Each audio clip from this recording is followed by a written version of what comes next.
NRBC bank PLC Brahmanbaria শাখার আয়োজনে গ্রাহক সমাবেশ ও ইফতার মাহফিল অনুষ্ঠিত।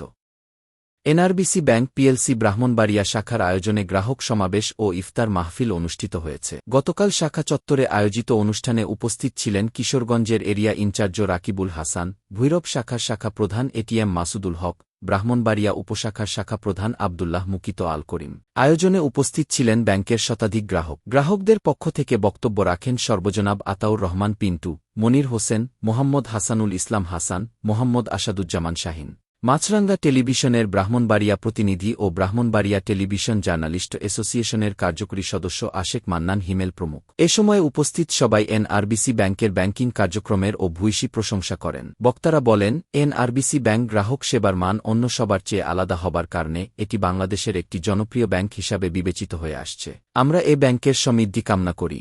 সবশেষে দেশ ও সবার সমৃদ্ধি কামনা করে দোয়া করা হয়।